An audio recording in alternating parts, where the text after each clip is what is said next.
Okay. Okay, so let us start. Good evening सभी को good evening.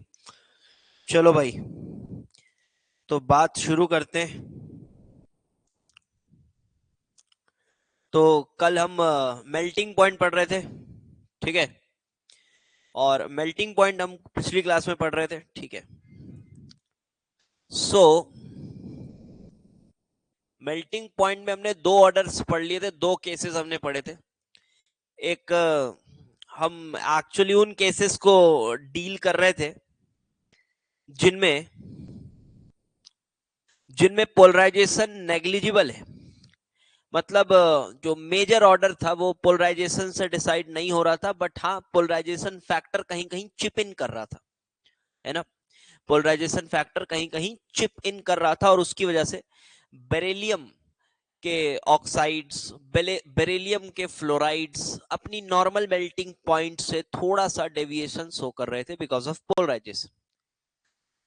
तो आज भी हम कुछ उन्हीं पॉइंट को, शायद मैंने आपको बेरिलियम ऑक्साइड से लेकर बेरियम ऑक्साइड तक इनका ट्रेंड आपको मैंने पढ़ाया था। और आज हम बढ़ेंगे थोड़ा सा आगे। ओके, तो आज हम बढ़ेंगे थोड़ा सा आगे।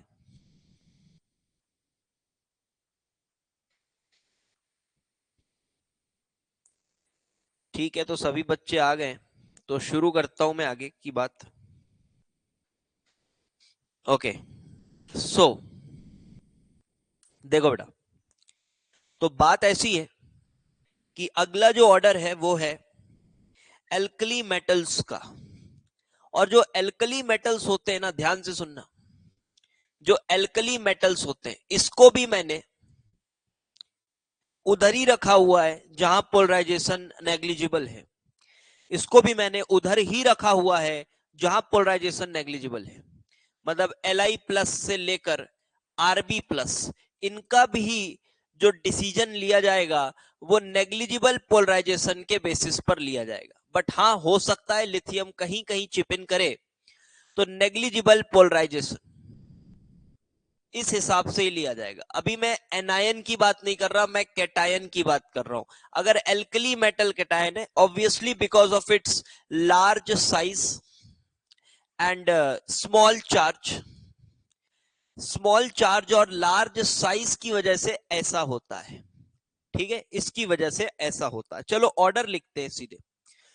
तो अगर मैं यहां पर बात करूं, देखो बहुत ध्यान से सुनना, हमारे पास यहां पे लिथियम से लेकर सीजियम तक की बात होगी। अब देखो फ्लोराइड है, अगर इनके फ्लोराइड की बात करें, इनके क्लोराइड ब्रोमाइड की बात करें और इनके आयोडाइड की बात करें, तो थोड़ी थोड़ी डिफरेंस देखने को मिल सकती है। क्या डिफरेंस देखने को मिल सकती है कि फ्लोराइड है, अगर फ्लोराइड अगर है, अगर हमारे पास फ्लोराइड है, तो भाई जो लिथियम है, लिथियम लिथियम इसमें पोलराइजेशन करेगा भी तो बहुत ही कम पोलराइजेशन होगा। मतलब अगर LiF अपने नॉर्मल टेंडेंसी से थोड़ी कम मेल्टिंग पॉइंट रख रहा है, तो वो बहुत कम नहीं होगा, दूसरे तीसरे नंबर पे गिरेगा। किस पे गिरेगा वो याद करना पड़ेगा, ठीक है। दूसरी बात, क्लोराइड ब्रोमाइड में अगर, ध्यान से सुनना, अगर लिथियम फ्लोराइड तीसरे नंबर पे गिरा है, तो ब्रोमाइड क्लोराइड के केस में हो सकता है वो चौथे पे चला जाए, पांचवें पे चला जाए, या ये भी हो सकता है कि तीसरे पे ही रहे। कुछ भी हो सकता है, बट मैंने ऐसे अलग अलग कैटेगरी बनाई है। इसका मतलब है कि इसमें इससे थोड़ी ज्यादा पोलराइजेशन होती होगी। उसके बाद I माइनस के केस में लिथियम काफी पोलराइजेशन कर सकता है, लेकिन जो मेजॉरिटी में, जो जनरल हम डिसाइड कर रहे हैं वो on the basis of lattice energy कर रहे हैं, ठीक है। जो जनरल हम डिसाइड कर रहे हैं वो हम on the basis of lattice energy कर रहे हैं, on the basis of lattice energy कर रहे हैं, जनरल जो डिसाइड कर रहे हैं। तो चलो मैं ऑर्डर लिखता हूं, उसके बाद आपको समझाता हूं। आपको थोड़ी थोड़ी बात तो समझ में आ गई होगी। तो चलो मैं पहले फ्लोराइड्स का केस लेता हूं, ठीक है। LiF, NaF, KF, RBF and CSF। तो मैं फ्लोराइड्स का केस मैंने लिखा। अब जो जो जनरल ऑर्डर होनी चाहिए लैटिस एनर्जी के हिसाब से, तो अगर हम यहां पर लैटिस एनर्जी लिख दें, लैटिस एनर्जी, तो लैटिस एनर्जी तो भाई ऐसी होनी चाहिए, ऐसी ऐसी ऐसी ऐसी। लेकिन lattice energy exactly melting point को प्रेडिक्ट नहीं करेगा, पोलराइजेशन फैक्टर थोड़ा बहुत चिप इन करेगा। तो लिथियम फ्लोराइड थोड़ा बहुत पोलराइज होता है, सर कितना हो जाता है, ये 3 नंबर पे चला जाता है।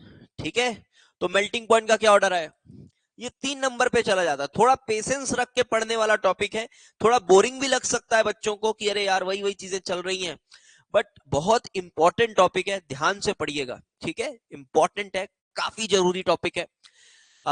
मेरी तरफ से जितना ज्यादा हो सकता है लॉजिकली पढ़ाने की मैं कोशिश करूंगा आपको। ठीक है, आप बस ध्यान से सुनते जाइएगा।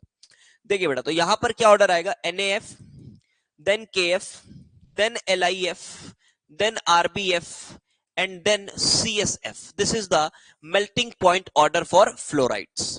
अब देखो, जब क्लोराइड ब्रोमाइड आ जाएगा तो ये थोड़ा और पोलराइज होगा, थोड़ा और पोलराइज होगा, और ये सबसे लास्ट में गिर जाएगा, ये सबसे लास्ट में गिर जाएगा। और जो ऑर्डर निकल कर आता है वो कुछ ऐसा आता है, NaX, KX, RBX, CSX and LiX. So this is the order of melting point in case you have X as bromide और क्लोराइड, तो ऐसा ऑर्डर आता है। थोड़ी सी पोलराइजेशन की इफेक्ट बढ़ी और चीजें ऐसी हो गई। This is the melting point order my dear friends, this is melting point order, melting point order. अब बात करें आयोडीन की, तो आयोडीन के केस में देखो, जब आयोडीन की बात होगी तो आयोडीन के केस में इससे तो कुछ बुरा ही होगा। तो अगर आप तुक्का मारें तो क्या हो सकता है, इससे और बुरा क्या हो सकता है, इससे और बुरा क्या हो सकता है, क्या लगता है आपको, इससे और बुरा क्या हो सकता है? गैस मारो, गैस मारो, गैस मारो। आयोडाइड्स के केस में अगर मैंने ऐसा लिखा, LiI, NaI, KI, RBI and CSI, इससे बुरा ये हो सकता है, यस, बहुत अच्छे हर्षुल, कि Na भी पोलराइज हो जाए, बिल्कुल, और वो भी आपस में इंटरचेंज हो जाए। तो एक्चुअल में ऑर्डर ऐसा ही आता है, ये LiX ये उठ के सबसे आगे चला जाएगा, इसे सबसे लास्ट में, और ये भी आपस में अदली बदली हो जाएंगे लाइक दिस। ये देखो, क्योंकि थोड़ा सा NaI भी पोलराइज हो जाता है। देखो अभी पढ़ते समय तो ठीक लगेगा कि हाँ याद हो गया, याद हो गया, बट भाई आपको एक बार रिवीजन अच्छे से करना पड़ेगा, तभी ये सब चीजें दिमाग में आपके कंटेन रह पाएंगी। ठीक है, तो ये आपका मेल्टिंग पॉइंट का ऑर्डर हो गया for alkali metal halides. Very important slide, ये चारों चीजें बहुत इंपॉर्टेंट है, चारों order alkali metal halides. So now let us talk about the next case.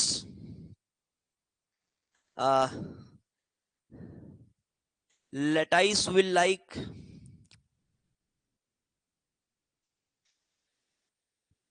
नहीं समझ पाया मैं क्या पूछ रहे हो शायद, ठीक है कोई बात नहीं। तो दिस इज मेल्टिंग पॉइंट का ऑर्डर एंड नेक्स्ट।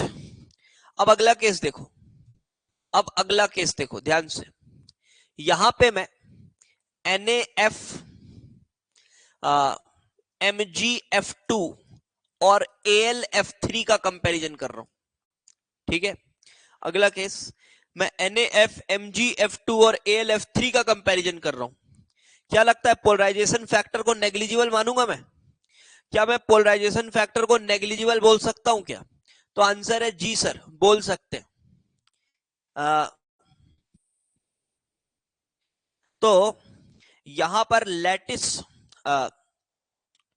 मतलब जो पोलराइजेशन है वो नेग्लिजिबल है, ठीक है। पोलराइजेशन अगेन आप नेग्लिजिबल मानेंगे बिकॉज ये फ्लोराइड आयन है, ये फ्लोराइड आयन है, ये फ्लोराइड आयन है। हाँ, मानता हूं कि fluoride can get polarised to some extent with aluminium plus 3, it will get polarized to some extent, but उसका इफेक्ट यहां नहीं देखने को मिलेगा, क्योंकि यहां देखो भाई लैटिस की कुछ अलग ही खेल चल रही है। देख रहे हो आप, ये +1 - 1 वाला लैटिस है, ये +2 - 1 वाला लैटिस है, ये +3 - 1 वाला लैटिस है। तो यहां पर आप अगर देखें तो जो लैटिस एनर्जी है ना, वो वाला फैक्टर काफी डोमिनेंट है, क्योंकि पोलराइजेशन यहां कोई खास है नहीं। तो again lattice energy factor will dominate, lattice energy factor will dominate, यही डोमिनेट करेगा। बिकॉज देखो चार्ज बढ़ जाने से, जब आप 1:1 से 2:1 से 3:1 जाते हो, तो लैटिस एनर्जी वाला फैक्टर काफी डोमिनेटिंग सा हो जाता है। तो यहां जो ऑर्डर आती है बेटा, ये कुछ ऐसा है, this is 995 degree Celsius, then this is 1261 degree Celsius, and this is actually 1291 degree Celsius, 1291 degree Celsius. So this is the order, this is the order, ठीक है। ये हुआ आपका मेल्टिंग पॉइंट का ऑर्डर, और बिल्कुल क्लियरली अंडरस्टूड है ये, ठीक है। ये क्लियरली अंडरस्टूड है, इसमें कोई दिक्कत वाली बात नहीं। और अगर आपसे यहां पर ऐसा पूछ लिया जाए, कोवेलेंट कैरेक्टर ज्यादा किस में होगा, कोवेलेंट कैरेक्टर ज्यादा किस में होगा, तो आपका आंसर क्या होना चाहिए? कोवेलेंट कैरेक्टर ज्यादा किस में होगा, तो हाँ, NaF से ज्यादा MgF2 से ज्यादा AlF3, ये ऐसा हो गया। तो अगर ऐसा स्टेटमेंट कहीं आपको देखने को मिलता है, अगर आपको कहीं ऐसा स्टेटमेंट देखने को मिलता है जहां ये लिखा हुआ है, जहां ये लिखा हुआ है कि compounds with more covalent character have less melting point, तो ये स्टेटमेंट अगर आपको देखने को मिलता है कहीं, तो देखो ऐसे इन जनरल बोलते हैं तो कुछ लोग सही मान लेते हैं इसको, लेकिन अगर ऐसा स्टेटमेंट आपको देखने को मिल जाए तो सही नहीं है। बट मेंस वेंस के लेवल में मैं बता रहा हूं, ये सब स्टेटमेंट्स को बहुत बहुत उससे देखा जाता है कि वाह यार कितना अच्छा कॉन्सेप्ट है, सही बात कह रहा है, ये ऐसी बातें कही जाती। लेकिन आप समझिए इस खेल को मेरे भाई, मेल्टिंग पॉइंट के लिए सिर्फ कोवेलेंट कैरेक्टर फैक्टर नहीं है, सिर्फ पोलराइजेशन फैक्टर नहीं है, या सिर्फ लैटिस एनर्जी फैक्टर नहीं है, बहुत सारे खेल चल रहे हैं भाई, बहुत सारे खेल चल रहे हैं, सबका कुछ एक रिजल्टेंट निकल के आ रहा है। तो ऐसे स्टेटमेंट्स सही नहीं होते हैं, ठीक है। These are actually wrong statements. आपके पास सामने एविडेंस है, डेटा है, आप देख लीजिए। क्योंकि देखिए भाई, जब हम बात करते हैं इसकी, जब हम बात करते हैं लैटिस एनर्जी की, हम बात करते हैं कोवेलेंट कैरेक्टर की, तो ये सब चीजें थ्योरेटिकल हैं, ये सब चीजें आप थ्योरेटिकली निकालते हो। तो थ्योरेटिकली तो आप दुनिया में जो चाहो करते रहो, बैठ के पेन पेपर लेके, किसको ही फर्क पड़ रहा है, करते रहो, कुछ भी करते रहो, क्या फर्क पड़ता है। लेकिन ये जो मेल्टिंग पॉइंट वाली बात है भाई, ये प्रैक्टिकल चीज है, ठीक है। तो ऐसे बोल्ड स्टेटमेंट्स देना केमिस्ट्री के नजरिए से सही नहीं है। आई होप आपको ये बात समझ में आ गई होगी। अब आगे बढ़ जाते हैं, और अब हम देखेंगे, चलो जब पोलराइजेशन डोमिनेंट हो जाए, आपको समय दे दे रहा हूं, मैं साइड हो जा रहा हूं, आप लिख लीजिए, 30 सेकंड आपके पास है, आप लिख सकते हैं। किसी को डाउट है तो बिल्कुल पूछ लीजिएगा, कोई दिक्कत नहीं है।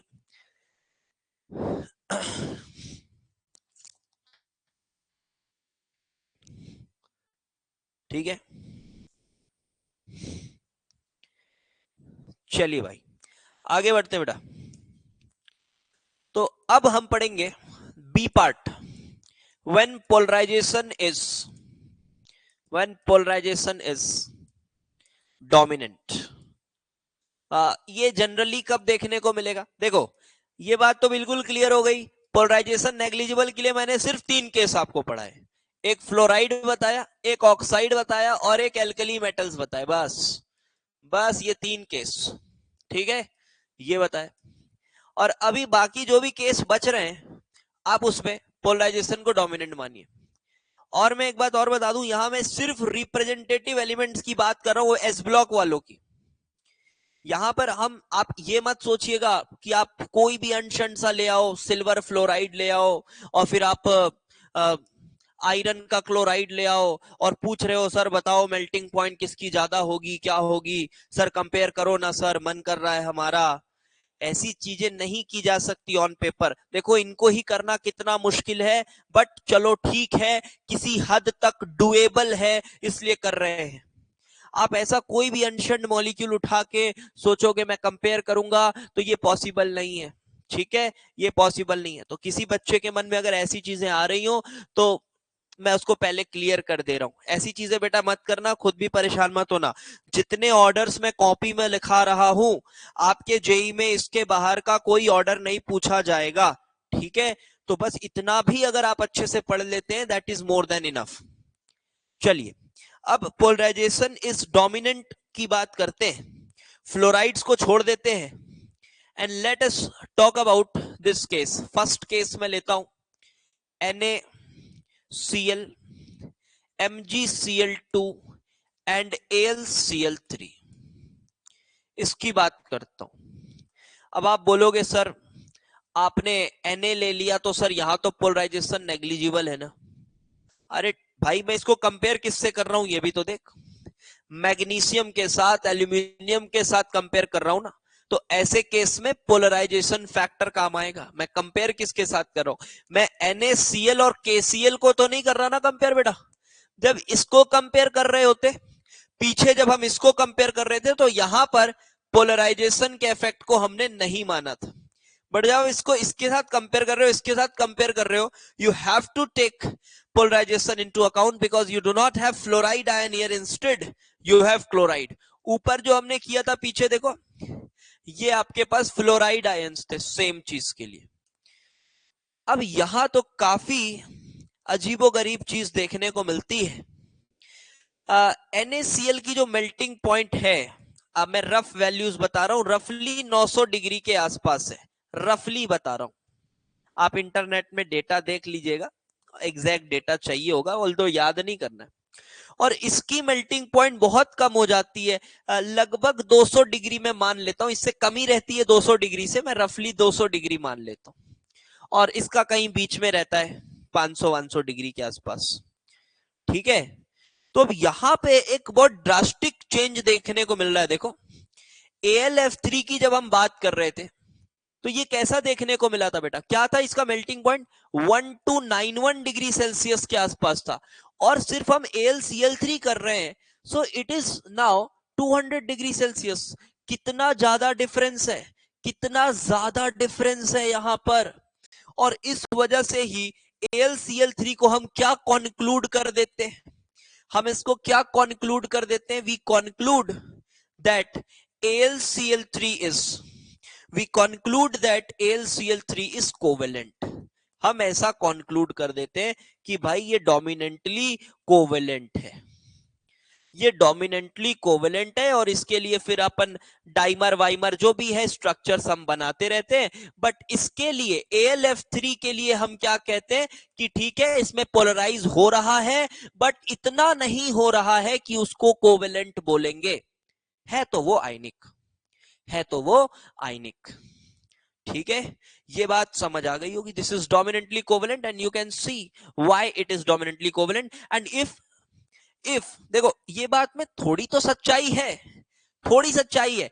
ऐसा हम बोल सकते हैं कि यस, अगर ऐसा स्टेटमेंट मैं बोलूं कि as covalent character increases melting point decreases, ऐसा ठीक है, ऐसा बोलना ठीक है ना, कि कोवेलेंट कैरेक्टर बढ़ रही होती है तो मेल्टिंग पॉइंट कम होती है, ये ठीक है, बट ऐसा लिखना ठीक नहीं है, compounds with more covalent character have less melting point, ये बोलना ठीक नहीं।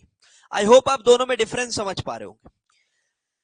बिल्कुल कोवेलेंट कैरेक्टर इनवर्सली प्रोपोर्शनल है मेल्टिंग पॉइंट के, ये बोल सकते हैं, लेकिन ऐसा बोलना गलत है।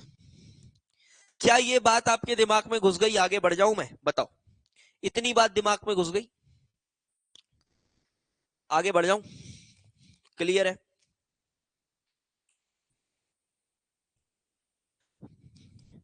Okay, nice. सो इसका जैसा ऑर्डर है सेम ब्रोमाइड्स और उसका भी है, ठीक है, सेम है ब्रोमाइड्स एंड आयोडाइड्स का, तो सेम लिख लो यहां पे। सॉरी मैंने उल्टा बना दिया शायद, ऐसा। अब यहां पे मैं लिख रहा हूं Na Br MgBr2 and AlBr3, same order इसका भी है, same with iodides also, NaI MgI2 and AlI3।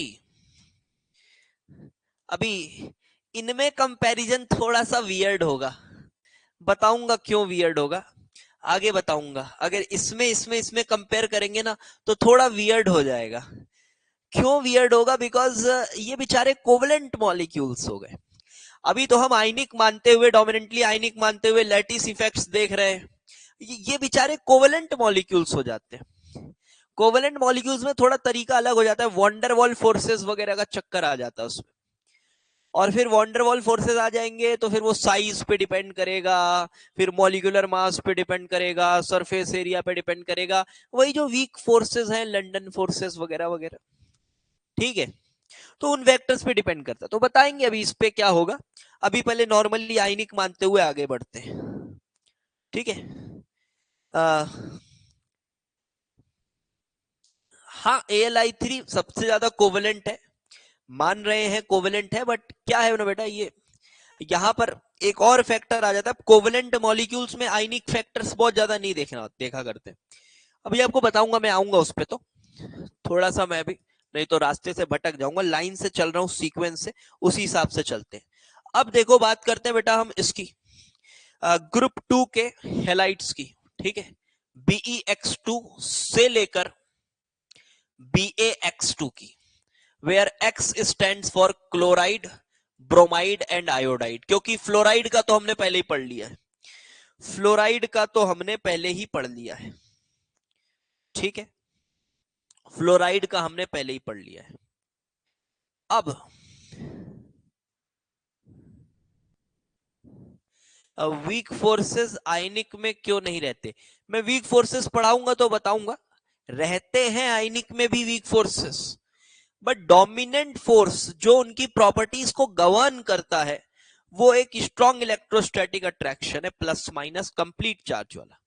अगर आप ध्यान से पढ़ेंगे, जब मैं आपको आगे पढ़ाऊंगा, तो वीक फोर्सेस भी हम देखेंगे तो वो कोई अलग सा फोर्स नहीं है वो भी इलेक्ट्रोस्टैटिक इंटरेक्शन है, वो भी electrostatic interaction, but charges development जो है उसमें, वो किसी में कम चार्ज डेवलप होता है, किसी में और कम चार्ज डेवलप होता है, तो है वो भी इलेक्ट्रोस्टैटिक फोर्स, बट वहां पे जो चार्ज डेवलपमेंट की पॉसिबिलिटी है वो धीरे धीरे कम होते जाती है, तो हम बोलते हैं कि ये फोर्स कमजोर हो गया और कमजोर हो गया और कमजोर हो गया, ऐसे पढ़ते हैं, ठीक है, आएंगे उस पर, पहले इसकी बात करते हैं।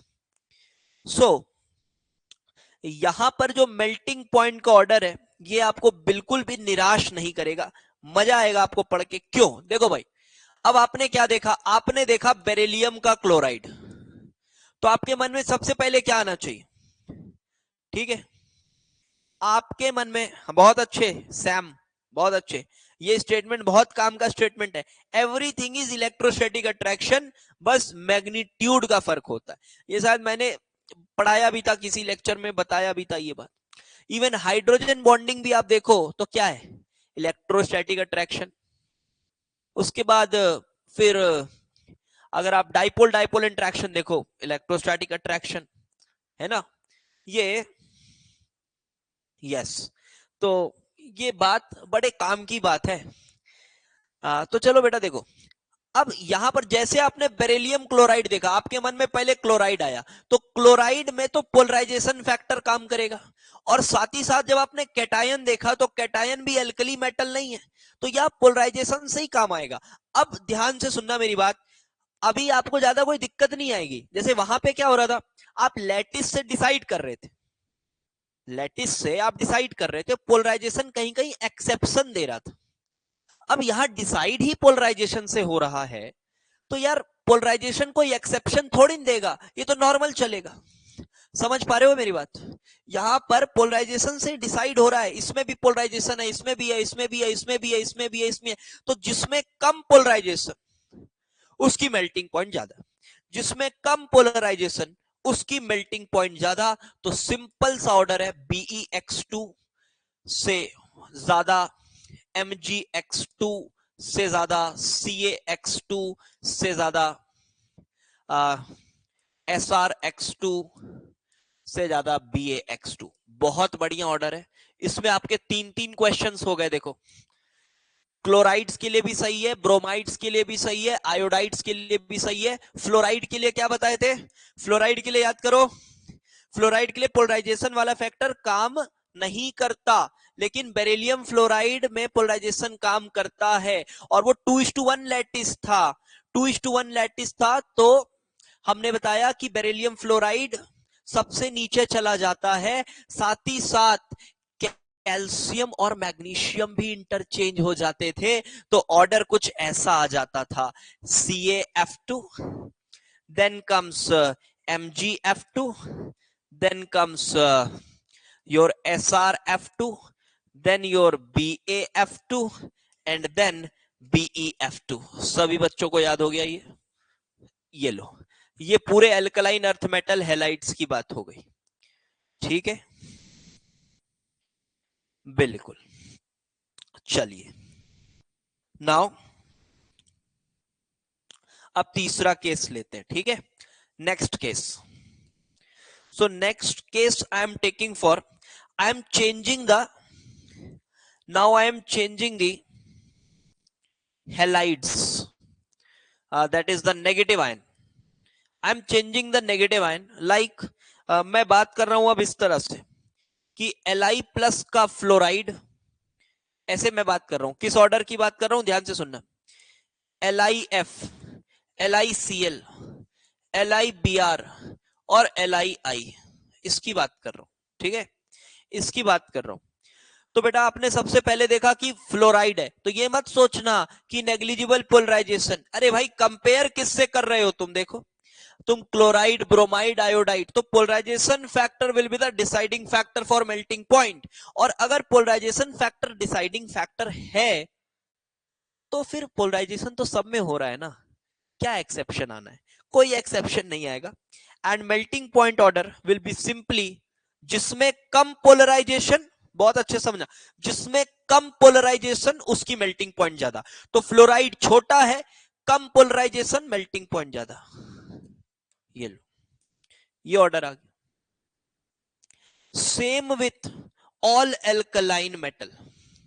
ठीक है, सभी एल्कली मेटल्स के साथ यही ऑर्डर है। मैं जनरल लिख दे रहा हूं, मैं जनरल लिख दे रहा हूं, MF, MCl, MBr, Mi, where M is any alkali metal, M stands from Li से CS प्लस, सबके लिए यही ऑर्डर है। ये लिख लीजिए भाई।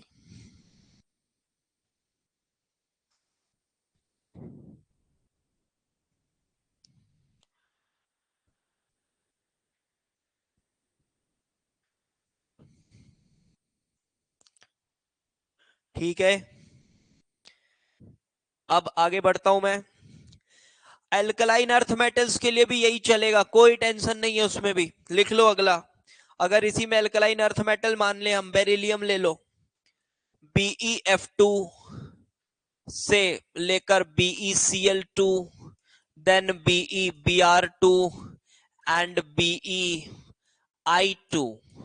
सेम चलेगा, जिसमें कम पोलराइजेशन उसकी मेल्टिंग पॉइंट ज्यादा, लाइक दिस। ये हो गई बात।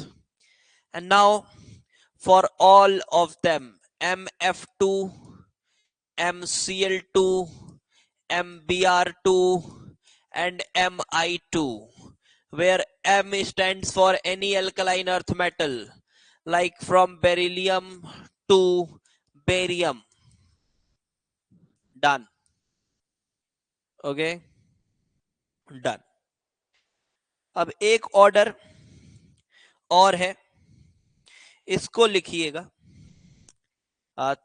नेक्स्ट, AlF3, AlCl3, AlBr3 और AlI3। इसका जो एग्जैक्ट रीजन है ये मैं आपको वीक फोर्सेस पढ़ाने के बाद दूंगा। देखो अब यहां पे क्या होता है बेटा, कि ये तो आयनिक है, अभी जो हम कंपेयर कर रहे थे वो आयनिक और कोवेलेंट में कर रहे थे, तो काफी डिफरेंस आ जाता है। जब अपन आयनिक और कोवेलेंट में कंपेयर करते हैं तो काफी डिफरेंस आ जाता है, ठीक है। तो ये आयनिक है और ये सब डोमिनेंटली कोवेलेंट है, लेकिन कोवेलेंट वालों का कंपैरिजन बेटा थोड़ा अलग होता है, समझ रहे हो आप। कोवेलेंट वालों का कंपैरिजन थोड़ा अलग होता है, उसमें आयनिक फोर्स कोई खास है नहीं, उसमें कोई खास ऐसा पक्का प्लस पक्का माइनस या लैटिस एनर्जी ऐसी कोई बात खास होती नहीं है, उतना फर्क नहीं पड़ता। हाँ, ऑन पेपर आप लिखते रहो लैटिस एनर्जी डिफाइन कर दो, आप डिफाइन कर दो, चलो आप डिफाइन कर रहे हो, मैं AlCl3 की लैटिस एनर्जी क्या लिखेंगे सर, हाँ ठीक है, ऑन पेपर आप लिख दोगे Al+3+3Cl माइनस आप लिख दोगे, चलो मान लिया मैं, ठीक है, आप लिख दिए, चलो गैशियस गैशियस ये लैटिस एनर्जी आप लिख रहे हो, ठीक है, ऑन पेपर लिखा हुआ अच्छा लग रहा है, बट ये कोई पक्का आयनिक कंपाउंड है नहीं, तो लैटिस एनर्जी ऑन पेपर ही शोभा देगा, काफी उसकी कोई प्रॉपर्टी को इफेक्ट करने वाला है नहीं, ठीक है, प्रॉपर्टी को इफेक्ट करने वाला इसकी है नहीं ये। तो ये आप बातों को छोड़े और इधर ध्यान से सुने बस, कि कोवेलेंट है, तो कोवेलेंट में एक फैक्टर होता है, वीक फोर्सेस में हम पढ़ेंगे, तो ये तो पक्की बात है कि ये इनसे बहुत ज्यादा होगा, ये इनसे बहुत ज्यादा होगा, आपने डिफरेंस देखा भी, ये लगभग 1200-1300 डिग्री के आसपास था, और ये बेचारा 200 डिग्री के आसपास है, तो ये भी बेचारे क्या रहेंगे, 200-300-400 यही रहेंगे, और क्या रहेंगे। इसमें जो ऑर्डर निकल कर आता है बेटा, ये कुछ ऐसा ऑर्डर निकल कर आता है, देखो AlCl3, AlBr3 एंड AlI3। अगर हम पोलराइजेशन के हिसाब से आंसर करें तो सबसे कम पोलराइजेशन इसमें, ठीक है ध्यान से सुनना, सबसे कम पोलराइजेशन इसमें, तो ये ज्यादा होना चाहिए, इसमें और कम पोलराइजेशन, इसमें और कम पोलराइजेशन। अब देखो पोलराइजेशन वाली बात यहां तक थोड़ी बहुत चल भी जाती है, बट यहां खत्म हो जाती है बिल्कुल। अब ये बिल्कुल कोई पोलराइजेशन वाला फैक्टर भी गया, अब यहां पर और यहां पर वंडरवॉल फोर्सेस कंपेयर करना पड़ेगा आपको, क्योंकि ये काफी ज्यादा कोवेलेंट हो गए, तो यहां वंडरवॉल फोर्सेस कंपेयर करना पड़ता है। अभी मैंने आपको वंडरवॉल फोर्सेस नहीं पढ़ाया है, तो इसलिए मैं अभी इस पे बहुत ज्यादा चर्चा नहीं करूंगा, लेकिन जब मैं आपको वंडरवॉल फोर्स पढ़ाऊंगा तब मैं इन एग्जांपल्स को फिर से लूंगा। तो यहां पर बेटा AlI3 जो है ना, वो AlBr3 से आगे निकल जाता है, AlI3 AlBr3 से ज्यादा निकल जाता है, क्योंकि वंडरवॉल फोर्सेस कहीं ना कहीं साइज पे डिपेंड करते हैं, बड़े साइज वाले ज्यादा वंडरवॉल फोर्सेस रखते हैं। एक और फैक्टर है, मॉलिक्यूलर मास पे डिपेंड करते हैं, ये क्यों करता है ये बाद में पढ़ेंगे, ठीक है। अभी आप ऑर्डर लिख लो, और AlCl3 और इसमें कौन ज्यादा बड़ा है, तो AlCl3 बड़ा है, तो क्या ऑर्डर आ गया इधर, इधर एक्चुअल ऑर्डर क्या आ गया, एक्सपेरिमेंटल ऑर्डर, लिख लेंगे बात को। एक्सपेरिमेंटल ऑर्डर ऐसा आ गया, AlF3 नो डाउट सबसे बड़ा, क्योंकि भाई आयनिक है, फिर AlCl3 और फिर AlI3 की वैल्यू आएगी, और फिर AlBr3 की वैल्यू आएगी। इसका मैं आपको एक और जस्टिफिकेशन देता हूं, ध्यान से सुनना। जैसे H2O, H2S, H2Se और H2TE, अगर मैं इनकी बॉइलिंग पॉइंट्स कंपेयर करूंगा ना, अब मैं इनकी बॉइलिंग पॉइंट्स अगर कंपेयर करूंगा तो मैं क्या पाऊंगा, देखो ध्यान से, जब मैं इनकी बॉइलिंग पॉइंट्स कंपेयर करूंगा तो ये भी कैसे मॉलिक्यूल्स है बेटा, कैसे मॉलिक्यूल्स है, कोवेलेंट मॉलिक्यूल्स है ये, they are also covalent molecules. तो इसमें कंपैरिजन ऐसा नहीं करते हम कि अरे यार ये है फिर ऐसा, फिर ऐसा, ऐसा नहीं, कोवेलेंट मॉलिक्यूल्स हैं। तो देखो, अब ये वाटर में वीक फोर्सेस में से थोड़ी स्ट्रांग मानी जाती है, दैट इज वॉन्डरवॉल फोर्सेस। ठीक है, van der Waals forces, sorry hydrogen bonding, गलती से मैंने वॉन्डरवॉल फोर्सेस बोल दी। तो हाइड्रोजन बॉन्डिंग, और इनमें हाइड्रोजन बॉन्डिंग नहीं है, इसमें दूसरे फोर्सेस है, that is London forces and all those things. उसको मैं चलो इन शॉर्ट अभी वॉन्डरवॉल फोर्स बोल दे रहा हूं। तो हाइड्रोजन बॉन्डिंग अगर इसमें है तो पानी तो सबसे ज्यादा होगा, मेल्टिंग पॉइंट पानी सबसे ज्यादा होगा, ठीक है। लेकिन अब इनमें जब बात करेंगे ना, तो फिर से वही वाला फैक्टर आ जाएगा कि हम साइज को देखेंगे, फिर से हम साइज को देखेंगे, और जब साइज को देखते हैं तो फिर ये सबसे बड़ा, फिर ये ऐसा, फिर ये ऐसा। आपको पता भी होगा H2S की मेल्टिंग पॉइंट, बॉइलिंग पॉइंट बहुत कम होती है यार, गैस होता है रूम टेम्परेचर पे और ये लिक्विड होता है। तो ये कुछ ऐसा ऑर्डर आ जाता है। ये लो, 12th क्लास में आप पढ़ोगे ये पी ब्लॉक केमिस्ट्री में, ये H2S ऐसा, ये लो। इसी तरह से आप अगर प्योर हेलोजेंस को कंपेयर करो, थोड़े कोवेलेंट मॉलिक्यूल्स की बात कर रहा हूं अभी मैं, अब आप प्योर हेलोजन को कंपेयर करो, देखो फ्लोरीन, क्लोरीन, ब्रोमीन, आयोडीन। तो क्या अब आप यहां पोलराइजेशन देखोगे, क्या लैटिस एनर्जी देखोगे? गधे थोड़ी नो, पोलराइजेशन, लैटिस एनर्जी ये सब थोड़ी ना देखोगे। क्या देखोगे? सर ये कोवेलेंट मॉलिक्यूल्स हैं सर। तो भाई कोवेलेंट मॉलिक्यूल्स है तो फिर क्या देखना पड़ेगा? तो फिर से आप वॉन्डरवॉल फोर्सेस देखोगे। आप वॉन्डरवॉल फोर्सेस देखोगे, बोलोगे डायरेक्टली प्रोपोर्शनल टू साइज या फिर मॉलिक्यूलर मासेस। और इसीलिए हम सीधे सीधे कंक्लूड करते हैं कि कुछ इस तरह से मेल्टिंग पॉइंट का ऑर्डर है। ये तो क्वाइट ऑब्वियस ऑब्जर्वेशन है, क्योंकि इन केमिकल्स के साथ आप बहुत ज्यादा यूज टू हो जाते हैं पढ़ते पढ़ते। आयोडीन सॉलिड होता है, ये अनस्टेबल सा लिक्विड होता है, थोड़ा वेपराइज होता रहता है रूम टेम्परेचर पे। ये क्लोरीन और फ्लोरीन गैसेस होते हैं, तो इससे भी समझ में आ रही है बात। आई होप कि हमारा मेल्टिंग पॉइंट वाला टॉपिक ठीक ठाक क्लियर हो गया है, और अब हम जाने वाले हैं अगले टॉपिक की तरफ, दैट इज सॉल्युबिलिटी। इतनी बातें क्लियर हो गई होंगी, ठीक है? क्लियर, आगे बढ़े जाए, सॉल्युबिलिटी पे बढ़ते हैं। चलो इसको लिख लो जल्दी से, then let's move on to solubility. Solubility is the next topic. Solubility, ये भी बहुत मजेदार topic, very very important segment चल रहा है भाई, ये बहुत इंपॉर्टेंट सेगमेंट चल रहा है केमिकल बॉन्डिंग एडवांस का ही। चलो,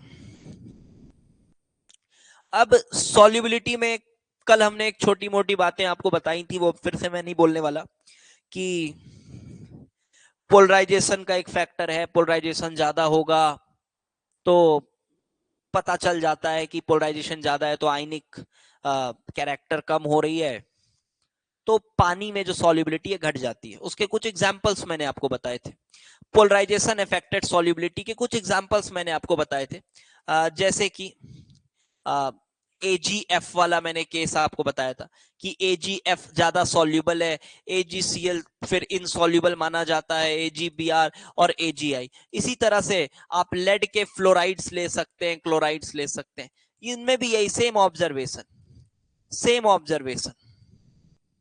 ऑल्दो मैं आपको सॉल्युबिलिटी चार्ट पढ़ाऊंगा आगे, बट अभी फिलहाल के लिए ऐसा लिख लो। ये देखो, ये सब तो पोलराइजेशन से इफेक्ट हो जा रहा है।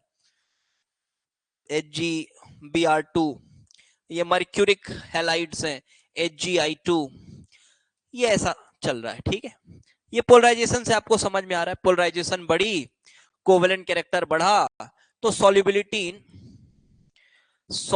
इन आयनिक, आयनिक नहीं पानी बोल देता हूं मैं, चलो सॉल्युबिलिटी इन पानी डिक्रीज हो गया, ठीक है। ये बात हो गई, कोई दिक्कत नहीं सर, ठीक है। अब जब अपन आगे बात करेंगे, ये थोड़ी मजेदार बात है, थोड़ी कॉन्सेप्चुअल बात है, मजा आएगा आपको पढ़ के, ठीक है। चलो, तो अब मैं आपसे ये पूछना चाहता हूं कि अगर पोलराइजेशन से हम प्रेडिक्ट नहीं कर रहे, नॉर्मल कोई आयनिक कंपाउंड है, ठीक है, नॉर्मल कोई आयनिक कंपाउंड है, नॉर्मल कोई आयनिक कंपाउंड है, इसकी ये सॉल्युबल होगा या नहीं होगा, इसके लिए किन फैक्टर्स पे हमको नजर रखनी पड़ेगी? ध्यान से सुनना, बहुत मजेदार टॉपिक है, ध्यान से सुनना, कॉन्सेप्चुअल टॉपिक। तो अगर कोई आयनिक कंपाउंड घुलेगा या नहीं घुलेगा, इसके लिए मैं ये बोलूंगा कि इसका जो डिसोल्यूशन, आ जाओ थर्मोडायनेमिक्स सेकेंड लॉ, कोई भी चीज होगा या नहीं होगा ये डिसाइड करने वाला और कोई नहीं, सिर्फ एक ही चीज है, वो है डेल्टा जी। जी हां, वो है डेल्टा जी। तो इसके आयनिक कंपाउंड्स ये घुलेगा या नहीं घुलेगा, तो इसके डिसोल्यूशन प्रोसेस का डेल्टा जी नेगेटिव होना चाहिए, नेगेटिव होना चाहिए। ठीक है, ये बात बहुत क्लियर है। सर डिसोल्यूशन प्रोसेस थोड़ा बताओ। डिसोल्यूशन प्रोसेस, अच्छा आप बच्चे डेल्टा एस भी बोल रहे हैं, सही बात कर रहे हो आप लोग, लेकिन यहां पर जब हम डिसोल्यूशन कराते हैं बेटा, तो किस पे कराते हैं? किस पे कराते हैं? कांस्टेंट टेम्परेचर एंड प्रेशर पे कराते हैं ना। और जब हमने कांस्टेंट टेम्परेचर प्रेशर वाली कंडीशन लगाते हैं, तब डेल्टा जी सिस्टम किसके बराबर हो जाता है? Minus T delta S total के बराबर हो जाता है। और अब हम इसका यूज करके काफी बढ़िया तरीके से स्पॉन्टेनिटी बता सकते हैं। और अब हम इसका यूज करके बहुत बढ़िया से स्पॉन्टेनिटी बता सकते हैं, बिकॉज ऐसे प्रोसेसेस के लिए डेल्टा एस यूनिवर्स वगैरह कैलकुलेट कर पाना ना बहुत मुश्किल काम है, थोड़ा मुश्किल काम है। हाँ, ये देख लो बेटा, पीछे का देखना है, देख लो। ठीक है, तो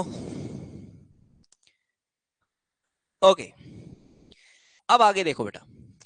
So now the point is, we know that delta G is equals to delta H minus T delta S. And when we are talking about dissolution, sir, what about dissolution, sir? Give the chemical reaction for dissolution. Dissolution के लिए reaction तो बताओ। तो देखो dissolution का reaction तो ऐसा है, ABS gives, this is an ionic solid and it is giving A plus aqueous plus B minus aqueous. अभी मेरा सभी बच्चों से एक सवाल है, जल्दी से बता देंगे मेरे बच्चे, अगर ढंग से पढ़े होंगे तो तुरंत बता देंगे कि इस रिएक्शन के लिए कौन सी इंथैल्पी डिफाइंड है? कौन सी इंथैल्पी डिफाइंड है इस प्रोसेस के लिए? कौन सी इंथैल्पी डिफाइंड है? डिसोल्यूशन तो ऐसे ही हो रहा है, डिसोल्यूशन के लिए तो यही रिएक्शन है, इसके लिए कौन सी इंथैल्पी डिफाइंड है? जल्दी बताओ। This is the dissolution process. Which enthalpy is defined? Hydration बोल रहे हैं बच्चे। अच्छा, सही बात बोल रहे हो क्या? Hydration, hydration, yes. प्रियांशु का आंसर बिल्कुल सही है, एंथैल्पी ऑफ सॉल्यूशन है मेरे भाई। ये प्रियांशु की फिजिकल केमिस्ट्री तो पिछले साल भी बहुत अच्छी थी, पिछले साल भी उसकी फिजिकल केमिस्ट्री मैंने अलग से अप्रिशिएट किया था प्रियांशु को, उसकी फिजिकल केमिस्ट्री बहुत बढ़िया थी, मजा आया था पढ़ाते समय उसको। ठीक है, पिछले साल मैंने उसको अलग से अप्रिशिएट किया था। वेद लोगों के साथ प्रियांशु भी था, ऑल्दो प्रियांशु थोड़ा सा 12th क्लास में था उस समय, तो उसकी तैयारी उतनी अच्छी शायद हुई नहीं होगी, इस साल बहुत अच्छा करेगा वो। ठीक है, तो चलो, this is A B this. अभी यहां पर बेटा आप ध्यान से सुनो यार, आप इसको पहले तोड़ोगे, किसमें तोड़ोगे? A plus gaseous plus B minus gaseous, ऐसा था। उसके बाद फिर ये आपका इसमें जाएगा और ये आपका इसमें जाएगा। तो ये एक्चुअली तो तुम्हारी लैटिस एनर्जी हुई, पॉजिटिव वाली लैटिस एनर्जी। कोई बात नहीं, कल ही मैंने बता दिया था, लैटिस एनर्जी डिफाइन उस तरह से होती है, आप तोड़ रहे हो, जोड़ रहे हो, मैग्नीट्यूड के ऊपर बात होती है। ये लैटिस एनर्जी हो गई आपकी पॉजिटिव मैग्नीट्यूड वाली। और ये क्या हुआ? अरे गैसियस कैटायन को एक्वस कैटायन में कन्वर्ट करना, दिस इज एक्चुअली हाइड्रेशन। ऐसे कोई आयनिक सॉलिड को लेकर आप अगर आयंस में कन्वर्ट कर दोगे, that is not hydration. So this is hydration, again this is also hydration, this is also hydration. So this is actually lattice energy का सम प्लस हाइड्रेशन का सम, और थर्मोकेमिस्ट्री में मैंने आपको पढ़ाया है it is nothing but enthalpy of solution. This is actually enthalpy of solution, इसको enthalpy of solution बोलते हैं. तो मैंने यहां पर लिखा कि delta H solution is actually equal to what, it is actually equal to delta H lattice plus delta H hydration. अब यहां पर हाइड्रेशन मैं लिख रहा हूं, आप समझ लीजिए ये हाइड्रेशन कैटायन की भी हो रही है और एनायन की भी हो रही है. बाजू में लिख दे रहा हूं, for both anion and cation, for both anion slash cation. ठीक, एनायन स्लैश कैटायन. ये पीछे का पहले पॉइंट लिख लो, ये किस तरह से तोड़ा है. ये थर्मोकेमिस्ट्री पढ़े हो तो बहुत बेसिक बात है, और मैं बार बार थर्मोकेमिस्ट्री पढ़ाते समय आपको एक बात बोला हूं, ध्यान रखना मेरी statement. Thermochemistry is all about definitions. If you know proper definition then it's a simple, बहुत simple chapter. If you know proper definitions. Okay, so done. Then this is enthalpy of solution, lattice plus hydration for both anion and cation. अब बात ये आती है कि क्या, आप लोग बताना हाँ या ना बताना, ठीक है. क्या ये जरूरी है कि कोई आयनिक सॉलिड तभी डिसॉल्व होगा, कि कोई आयनिक सॉलिड तभी डिसॉल्व होगा जब उसका डेल्टा एच सॉल्यूशन नेगेटिव हो? क्या ये मैंडेटरी है, ऐसा हम बोल सकते हैं? This is my statement. Ionic solid तभी डिसॉल्व होगा, क्या ये कंडीशन होना मैंडेटरी है? यस और नो, ये बताइए. चलिए, इज इट मैंडेटरी कि ये होगा तभी होना चाहिए? What's your views?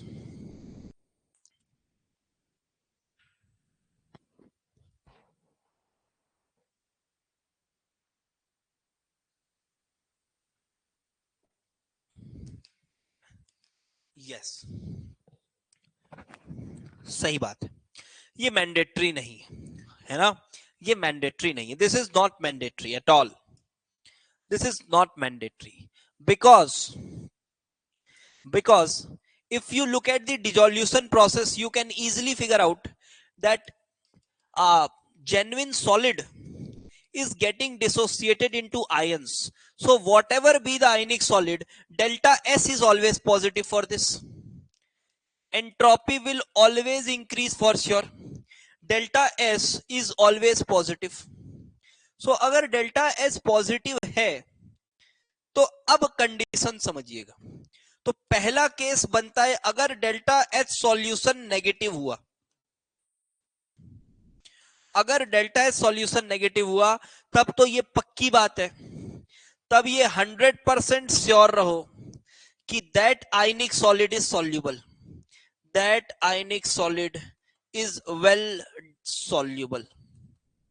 ठीक है, ये बात बिल्कुल क्लियर. तब ये 100% श्योर वाली बात है, क्योंकि डेल्टा एस आपका पॉजिटिव है ना, आप यहां से चेक कर रहे हो delta H minus T delta S, तो ये पॉजिटिव है. ये कोई भी आयनिक सॉलिड हो ये तो पॉजिटिव ही रहेगा. ये ऑलवेज सही, ऑलवेज ट्रू वाली बात है. आप एंट्रोपी रैंडमनेस से चेक कर लो, यहाँ पे ये पॉजिटिव है तो डेल्टा एच तो तुम्हारा नेगेटिव अगर हो गया तो डेल्टा जी नेगेटिव ही होगा. लेकिन अब जो मजेदार केस आता है, जो मजेदार केस आता है अगला, वो ये है, जो अगला मजेदार केस है वो ये है कि अगर डेल्टा एच सॉल्यूशन पॉजिटिव है, तब ध्यान से सुनना, दो चीजें हो सकती हैं. तब दो चीजें हो सकती. अब हो सकता है delta H minus T delta S की टेम्परेचर को बढ़ा के हम इस फैक्टर को मोर नेगेटिव बना दें. मोर नेगेटिव, क्योंकि ये नेगेटिव लगा हुआ है पहले इसलिए मैं बना, तो टेम्परेचर को बढ़ाकर हम इसको थोड़ा ज्यादा नेगेटिव बना दें, ऐसा हो सकता है. तो मैं आपको एक एग्जांपल देता हूं, बहुत ही इंपॉर्टेंट. लेड के जो हेलाइड्स होते हैं ना, PbF2, F2 की बात नहीं कर रहा मैं, चलो क्लोराइड की बात कर रहा हूं क्योंकि F2 सॉल्युबल होता है. PbF2, PbBr2 एंड PbI2, मैं इनकी बात कर रहा हूं. एक और सिल्वर एसिटेट, सिल्वर एसिटेट, ये कुछ बहुत ही इंपॉर्टेंट एग्जाम्पल्स हैं और ये एग्जाम्पल्स के साथ आप बहुत डील करोगे आगे। और ये जो एग्जाम्पल्स है ना, यहां पर ये लोग ना ठंडे पानी में नहीं घुलते, इनको गर्म करना पड़ता है। जब पानी को गर्म करते हैं ना तो डिसॉल्व हो जाते हैं ये। Yes, they are soluble in hot water, so they are insoluble in cold water, insoluble in cold water. तो अगर कोल्ड वाटर में ये इनसॉल्युबल है तो एक बात पक्का है कि इनका डेल्टा एच सॉल्यूशन पॉजिटिव है, इनका डेल्टा एच सॉल्यूशन पॉजिटिव है। एक बात और मैं बताऊं आपको, मैं एक बात और आपको बताना चाहूंगा कि भाई देखो, आप फॉर्मूला देखकर ये प्रेडिक्ट नहीं कर पाओगे, इस बात को भी कॉपी में लिख लेना, नहीं तो फिर आप बहुत बड़े साइंटिस्ट बनने लग जाते हो पेन पेपर लेके। साइंटिस्ट बनने के लिए लैब जाना पड़ता है, ठीक है, साइंटिस्ट बनने के लिए लैब जाना पड़ता है, घर बैठ के पेन पेपर से कोई साइंटिस्ट नहीं बना, इस बात को मेरी समझ लो आप। तो यहां बाजू में लिख लो, ये डेल्टा एच सॉल्यूशन की पॉजिटिव होना नेगेटिव होना ये फॉर्मूला देखकर प्रेडिक्ट नहीं हो पाएगा मेरे भाई, लिख लो। अब ये इनसॉल्युबल है कोल्ड वाटर में, बट जैसे हम पानी गर्म करते हैं, but this is soluble in hot water, गर्म पानी में सॉल्युबल है, मजेदार तरीके से सॉल्युबल है ये, ठीक है, मस्त सॉल्युबल है। और एक मजेदार पॉइंट बताता हूं आपको, आप अगर नॉर्मली भी थोड़ा बहुत पढ़े होगे तो आपने एक बात सुना होगा कि जो नाइट्रेट्स होते हैं, nitrates, they are well soluble, like you see lithium nitrate, sodium nitrate, all nitrates are water soluble. I do not find any exception in this. All nitrates, whatever nitrates you see, all nitrates are water soluble, and that is the reason why we do not see ores having a nitrate ion. हम और कभी भी, आप कोई भी और imagine करो, आप नाइट्रेट आयन का कोई और पाओगे ही नहीं, क्योंकि और कैसे बने होंगे नेचर में, और कैसे बने होंगे, कैसे बने होंगे, इसी तरह से बने होंगे ना, इनसॉल्युबल चीजें एक्युमुलेट होते होते होते होते हजारों करोड़ों साल में एक्युमुलेट होते होते पत्थर बन गई होगी। तो भाई अगर कोई चीज इनसॉल्युबल है तभी तो पत्थर बनेगा वो, और पत्थर बन के फिर मिनरल विनरल जैसा भी जो भी हुआ होगा हजारों साल में, हमको उसका एग्जैक्ट नहीं पता।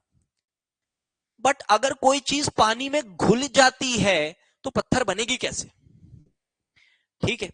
इसीलिए आपने कभी भी किसी नाइट्रेट को ओर में नहीं देखा होगा, आप देख लो, कार्बोनेट्स देखा होगा आपने, आपने सल्फाइड्स देखा होगा, आपने ऑक्साइड्स देखा होगा, आपने सल्फाइड्स देखा होगा, ज्यादातर कार्बोनेट्स देखा होगा, हाइड्रोक्साइड्स देखा होगा, बट आपने कभी भी नाइट्रेट्स को ओर के फॉर्म में नहीं देखा होगा, क्योंकि नाइट्रेट्स वाटर सॉल्युबल होते हैं। बट अगर मैं एग्जांपल लूं NaNO3, KNO3, ये एक्सेट्रा, इनका एग्जांपल लूं तो ये क्या है पता है, इनका delta S is highly positive, इनका डेल्टा एस हाईली पॉजिटिव है। तो भले इनका डेल्टा एच, ये एक एंडोथर्मिक प्रोसेस है। अगर आपसे मैं पूछूं कि NaNO3 को पानी में डिसॉल्व करो, NaNO3 को पानी में डिसॉल्व करो, तो आप ये पाओगे, जब आप टेम्परेचर मेजर करोगे ना, जब आप टेम्परेचर मेजर करोगे ना, जब आप टेम्परेचर मेजर करोगे, तो टेम्परेचर जब आप मेजर करोगे तो आप पाओगे कि टेम्परेचर डिक्रीज हो गया है, मतलब ये है एक एंडोथर्मिक प्रोसेस, ये है एक एंडोथर्मिक प्रोसेस, बट इसका जो डेल्टा एस है वो हाईली पॉजिटिव है। तो डेल्टा एस वाला फैक्टर इवन कोल्ड वाटर में इसको डिसॉल्व कर देता है, इवन कोल्ड वाटर में इसको डिसॉल्व कर देता है। पहले इतनी बात लिखो फिर आगे बता रहा हूं, पहले इतनी बात लिखो, साइड हो जा रहा हूं।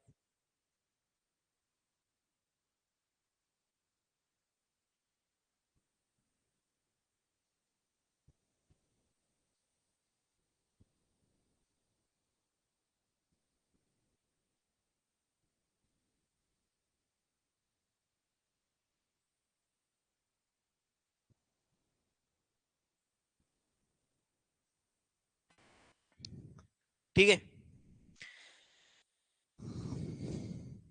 ये सॉल्युबल है। Indian salt Peter, Indian salt पिटर उसी को तो कहते हैं ना, पोटेशियम नाइट्रेट है, पोटेशियम नाइट्रेट है। हाँ बहुत रेयर है, वो भी रेयर है। जनरली आप और नहीं पाओगे, इंडियन सॉल्ट पिटर मिनरल है मानता हूं, बट बहुत रेयर पाओगे आप। ठीक है, शायद पोटेशियम नाइट्रेट को ही कहते हैं इंडियन सॉल्ट पिटर जो बोल रहे हो आप, उसकी अलग कहानी। तो देखो ये बात आपको समझ आ गई, delta S highly positive and this. इसके बारे में एक बात और बताता हूँ, ये जो lead lead chloride, lead bromide, lead iodide है ना, इसको आपको सॉल्ट एनालिसिस में एक टेस्ट है, कंफर्मेटरी टेस्ट, आपको बताता हूँ, अभी बताता हूँ, ध्यान से सुनना। इससे क्या रहेगा ना, आपके दिमाग में थोड़ी बहुत बातें बनी रहेंगी। एक कंफर्मेटरी टेस्ट है मेरे भाई, ये किसका, क्लोराइड, ब्रोमाइड और आयोडाइड आयंस का कंफर्मेटरी टेस्ट। क्या किया जाता है, अगर सॉल्यूशन में आपको पता करना है कि यार क्लोराइड है कि ब्रोमाइड है कि आयोडाइड है, तो कुछ मत करो, लेड एसीटेट का सॉल्यूशन डालो इसमें, lead acetate CH3CO whole twice. तो लेड एसीटेट आप डालोगे ना, तो क्या ऑब्जर्वेशन आएगा, अगर आपका क्लोराइड अगर है, तो क्लोराइड है तो सबसे पहले आपको क्या मिलेगा, आपने लेड आयन डाला तो आपने मिला PbCl2, तो PbCl2 व्हाइट पीपीटी आपको आ गया, व्हाइट पीपीटी आ गया। ठीक है, अगर आपके पास Br माइनस है, तो Br माइनस है तो फिर Pb+2, तो PbBr2 आ गया आपके पास, PbBr2 ये भी अगेन व्हाइट पीपीटी आ गया, तो व्हाइट पीपीटी आ गया। लेकिन अगर I माइनस है और आपने Pb+2 डाला, तो ये आ गया PbI2, PbI2, और ये आ जाता है किस कलर का प्रेसिपिटेट, येलो प्रेसिपिटेट। और ये येलो प्रेसिपिटेट किसकी वजह से होता है, यहाँ पे कलर का रीजन क्या है मेरे भाई, क्या है कलर का रीजन, यस पोलराइजेशन। यहाँ कलर का रीजन क्या है, पोलराइजेशन। तो देखो ये तो आपका येलो प्रेसिपिटेट हो गया, येलो प्रेसिपिटेट हो गया, लेकिन सर डिस्टिंग्विश कहाँ हुआ सर, ये तो डिस्टिंग्विश नहीं हुआ। अब देखो क्या करते हैं इसको, इसको पहले हॉट वाटर डालते, हॉट कर देते पानी, इधर भी सेम हॉट वाटर, इधर भी सेम हॉट वाटर। खैर ये तो यही समझ आ गया था, येलो हो गया प्रेसिपिटेट, तो प्रेसिपिटेट का कलर ही अलग हो गया, तो ये तो पता चल गया। गर्म करते हैं तो सॉल्यूशन येलो हो जाता है, मतलब ये डिसॉल्व हो गया। ठीक है, जब मैं लिख रहा हूं यहाँ येलो सॉल्यूशन, मतलब ये डिसॉल्व हो गया। जब मैंने लिखा येलो सॉल्यूशन, मतलब ये डिसॉल्व हो गया। वेरी इंपॉर्टेंट है मेरे भाई, very very important, yes very important. फिर यहां पर आप हॉट वाटर डालोगे, ये क्लियर हो जाता है, clear clear solution, clear solution. और यहां पर फिर आप हॉट करोगे इसको, ये भी क्लियर सॉल्यूशन। ठीक है सर, क्लियर सॉल्यूशन। अभी भी सर हमने इसके बीच में तो डिस्टिंग्विश नहीं कर पाए, क्योंकि ऑब्जर्वेशन तो सेम है, यहां भी व्हाइट प्रेसिपिटेट, यहां भी व्हाइट प्रेसिपिटेट, यहां भी क्लियर सॉल्यूशन, यहां भी क्लियर सॉल्यूशन। लेकिन इसके बाद जब इसको ठंडा करते हैं ना, when this is cooled slowly, धीरे धीरे जब इसको ठंडा करते हैं, तो फिर डिफरेंस देखने को मिलता है, तो डिफरेंस देखने को मिलता है। यहां भी मैं इसको ठंडा करता हूं, कूल्ड स्लोली, इसको भी मैं ठंडा करता हूं, तो यहां पर वापस से लेड क्लोराइड के क्रिस्टल्स आ जाते हैं, फिर से क्रिस्टल आ जाएंगे, क्योंकि फिर से आपने ठंडा कर दिया ना, तो ठंडा कर दिया तो टी डेल्टा एस वाला फैक्टर, टी डेल्टा एस वाला फैक्टर फिर घट गया, और फिर डेल्टा जी उस टेम्परेचर पर पॉजिटिव हो गई, डेल्टा जी फिर उस टेम्परेचर पे पॉजिटिव हो गई, तो फिर ये क्रिस्टल के फॉर्म में आ जाएंगे। लेकिन लेकिन ये जो क्रिस्टल्स इसके इस बार बनते हैं ना, वो निडल शेप के क्रिस्टल बनते हैं, निडल लाइक क्रिस्टल्स। अब ये निडल लाइक क्यों बनते हैं, इसके पीछे कोई ऐसा एक्सप्लेनेशन नहीं है। ठीक है, ये निडल लाइक, इसका फिजिकल अपीयरेंस जो है वो भगवान की दया से निडल लाइक क्रिस्टल्स बनते हैं। लेकिन यहां पर वापस से नॉर्मल व्हाइट प्रेसिपिटेट रीअपियर हो जाता है, व्हाइट प्रेसिपिटेट रीअपियर हो जाता है। ये बहुत ही इंपॉर्टेंट ऑब्जर्वेशन है, आप इसको लिखिए। तो इस तरह से हम डिस्टिंग्विश कर पाते हैं। पता है आपको 2020 में 2020 जेईई एडवांस एक पैराग्राफ आ गया था पूरा। अगर आपको सिर्फ ये कॉन्सेप्ट पता होता ना, एक बड़ा क्वेश्चन था, कॉम्प्रिहेंशन टाइप क्वेश्चन था, अगर आपको बस उसमें ये पता होता, शायद लेड क्लोराइड ही अननोन था उसमें, और उसके बारे में पता करना था। बहुत बड़ी बड़ी बातें लिखी हुई थी, बट छोटा सा एक लाइन भी था क्वेश्चन में कि it is well soluble in hot water. ये छोटी सी लाइन लिखी हुई थी, अगर बच्चा ढंग से इनऑर्गेनिक पढ़ के गया है, तो वो लाइन ही उसके लिए काफी है लेड क्लोराइड को डिटेक्ट करने के लिए। ठीक है, तो ऐसी चीजें बेटा, ये छोटी छोटी बातें बहुत मैटर करेंगी, कोई भी पॉइंट छोड़ना नहीं है। इसको लिख लो, समझ आ गया होगा आई गेस। फिर आगे बढ़ता हूं, ठीक है, लिखो इसको।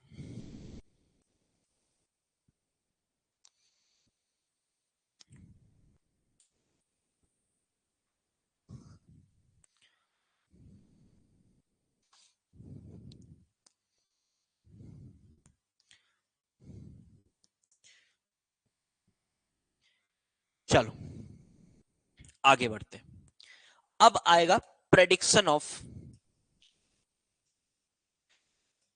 ऑफ सॉल्युबिलिटी, मतलब अभी कंपैरिजन वाला फैक्टर देखेंगे। देखो इसमें दो तरीके से मैं आपको अप्रोच बताऊंगा। इसका जो अप्रोच है, इसका मैं आपको दो मेथड्स बताऊंगा। मेरे ख्याल से आपको जो सेकंड मेथड में बताऊंगा वो ज्यादा मजा आएगा आपको। सुनिएगा, सेकंड मतलब ये वाला मेथड। एक तो थोड़ा मैथमेटिकल तरीका है, ठीक है, एक थोड़ा मैथमेटिकल तरीका है, मैथमेटिकल वे है, अप्रोक्सीमेशन लगाकर करेंगे, एक मैथमेटिकल वे है। और एक लैटिस इफेक्ट से हम समझ सकते हैं, लैटिस इफेक्ट से एक जुगाड़ हम लगा सकते हैं, जुगाड़ ही बोलूंगा इसको।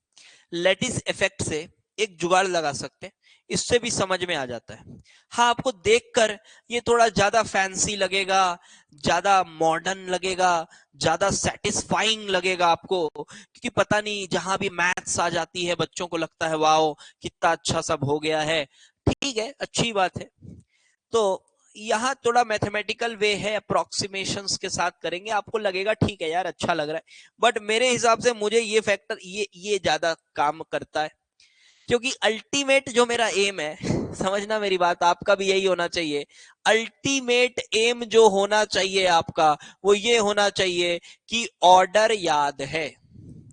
ठीक है, अल्टीमेट एम यही होना चाहिए कि ऑर्डर याद है। अगर उसको याद करने के लिए मुझे कोई सस्ता तरीका ही मिल जाए जो कि कॉन्सेप्चुअली गलत ना हो, सस्ता हो और कॉन्सेप्चुअली गलत ना हो, तो मैं उस फैक्टर को ज्यादा महत्व देता हूं।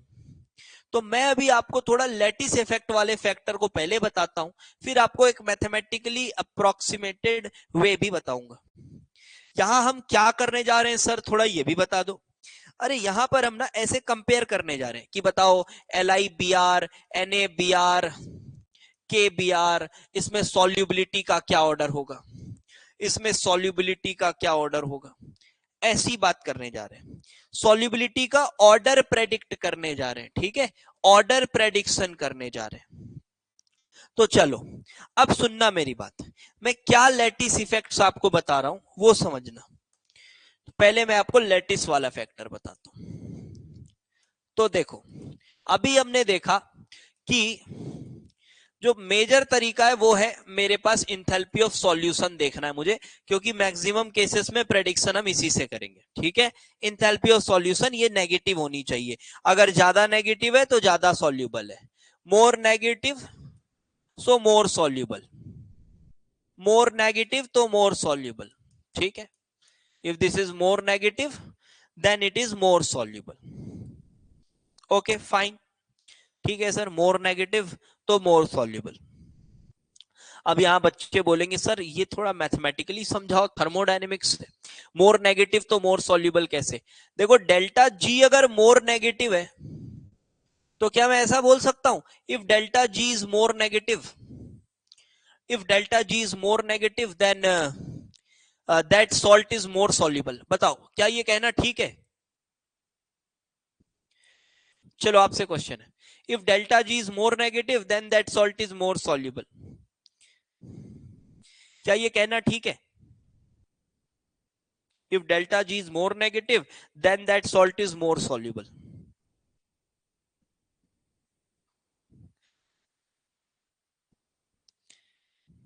yes yes, because look ultimately जब मैं इसको डिसॉल्व कर रहा हूं A plus aqueous plus B minus aqueous, तो ये कितना ज्यादा सॉल्युबल होगा, ये कितना ज्यादा सॉल्युबल होगा, ये मैं इसकी इक्विलिब्रियम कांस्टेंट की वैल्यू से बताऊंगा।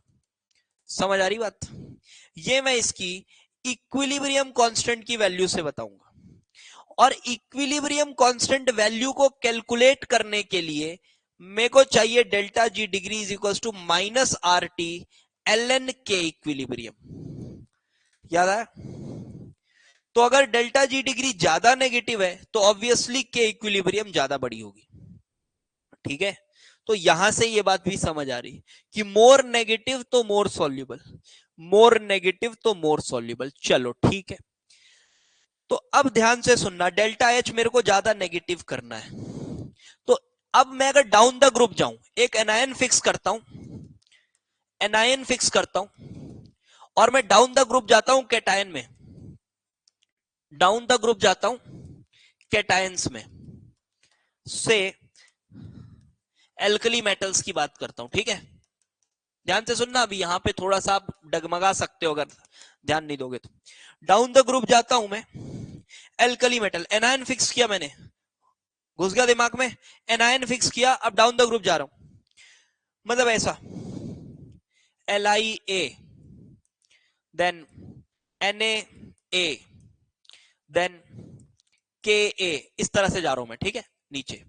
तो अब बताओ, लैटिस एनर्जी जो मेरी है डेल्टा एच सॉल्यूशन के लिए, मेरे को देखना होता है डेल्टा एच लैटिस और delta H hydration, delta H hydration. तो डेल्टा एच लैटिस तो मेरी पॉजिटिव मैग्नीट्यूड वाली है और ये मेरी नेगेटिव मैग्नीट्यूड वाली है। इस बात के साथ सभी बच्चे एग्री करेंगे। ये तो पॉजिटिव मैग्नीट्यूड वाला है, देखो, क्योंकि मैं आयनिक सॉलिड को, आयनिक क्रिस्टल को तोड़ रहा हूं। अगर मैं तोड़ रहा हूं तो ये पॉजिटिव मैग्नीट्यूड वाला है, ये नेगेटिव मैग्नीट्यूड वाला है। तो अभी यहां पर आप ध्यान दो, जब मैं टॉप टू बॉटम जा रहा हूं, जब मैं टॉप टू बॉटम जा रहा हूं, तो टॉप टू बॉटम जाते वक्त, टॉप टू बॉटम जाते वक्त लैटिस एनर्जी पॉजिटिव से और पॉजिटिव हो रही है कि लेस पॉजिटिव हो रही है? बताओ क्या हो रही है? लेस पॉजिटिव हो रही है ना, क्योंकि लैटिस हल्का होता जा रहा है, थोड़ा लेस पॉजिटिव हो रही है, लेस पॉजिटिव हो रही है। एक ये हुआ, लेस पॉजिटिव होते जा रही है। प्रीवियस पेज, हाँ ये लो लिख लो, लेस पॉजिटिव होती जा रही है। और हाइड्रेशन के बारे में दिमाग लगाओ, हाइड्रेशन के बारे में दिमाग लगाओ, वो कैसा होता जा रहा है? वो भी अच्छा, लेस पॉजिटिव तो अच्छी बात है ना, लेस पॉजिटिव मतलब डेल्टा एच सॉल्यूशन को हम नेगेटिव करना चाहते हैं, तो इसका लेस पॉजिटिव होना तो इसके लिए अच्छी बात है भाई, ये अच्छी बात है। ये और नेगेटिव होने लगेगा लेस पॉजिटिव होने से, इसके लेस पॉजिटिव होने से ये अच्छी बात है। और हाइड्रेशन क्या होता जा रहा है? हाइड्रेशन क्या होता जा रहा है? अरे हाइड्रेशन तो सर साइज बढ़ते जा रही है ना, साइज बढ़ते जा रहा है तो ये भी लेस नेगेटिव हो रहा है। अरे बाप रे, ये भी लेस नेगेटिव हो रहा है। तो इससे तो इसे खुशी हुई थी, बट इसकी वजह से ये थोड़ा दुखी हो जाएगा, समझ पा रहे हो? इसकी वजह से ये थोड़ा दुखी हो जाएगा, क्योंकि हम चाहते थे कि ये नेगेटिव है तो नेगेटिव और नेगेटिव हो जाए, और पॉजिटिव जितना कम पॉजिटिव रहे उतनी अच्छी बात है, उतनी अच्छी बात है। पॉजिटिव जितना कम पॉजिटिव हो उतनी अच्छी बात है। ये बात समझ आ गई। अब बात यही है, अल्टीमेटली बात यही है कि जब हम टॉप टू बॉटम जाएंगे तो ठीक है, ये कम पॉजिटिव होगा, ये कम नेगेटिव होगा, कौन ज्यादा इफेक्ट करेगा? फिर अल्टीमेटली बात वहीं आ गई कि which factor will be more dominant, which factor will be more dominant. बात यहीं आ गई भाई, कौन सा फैक्टर ज्यादा डोमिनेंट है, बात तो ले देकर यहीं आ गई। तो अब मेरी बात यहां से सुनना, अब मैं आपको ये लैटिस इफेक्ट्स अपना जुगाड़ बता रहा हूं, आपको मजा आएगा, और ये आपको किताबों में ज्यादातर देखने को नहीं मिलेगा, तो ध्यान से देखना, ठीक है? सुनना बात, यहां तक लिख लो, और सिर्फ लिख मत लो, दिमाग में बैठाओ। पहले बताओ, ये बात, इतनी बात क्लियर हो गई क्या? इतनी बात दिमाग में बैठ गई, तभी आगे समझ आएगा। लिखो पहले, इतनी बात दिमाग में बैठ गई?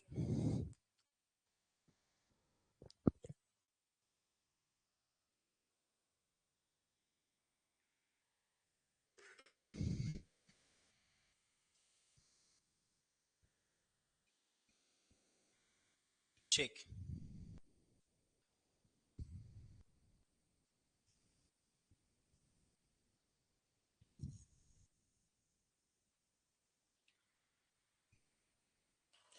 ओके सर, हाइड्रेशन वाला डेल्टा एच कैसे देखा? हाइड्रेशन भी तो उसी से देखते हैं ना बेटा, चार्ज डेंसिटी से। चार्ज बाई साइज से ही तो देखते हैं इसको भी, याद करो पीरियोडिक प्रॉपर्टीज में पढ़ाया है। तो साइज बढ़ रही है ना, ऊपर से नीचे जा रहे हो, साइज बढ़ रही है, साइज बढ़ रही है तो हाइड्रेशन लेस नेगेटिव होता जा रहा है।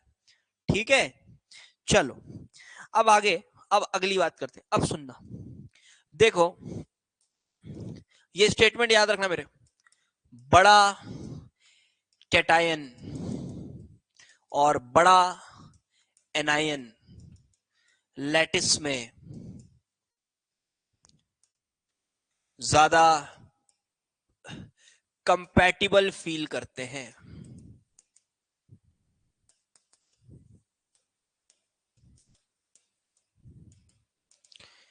बड़ा एनायन तो बड़ा कैटायन, ये लैटिस में थोड़े ज्यादा कंपैटिबल फील करते हैं।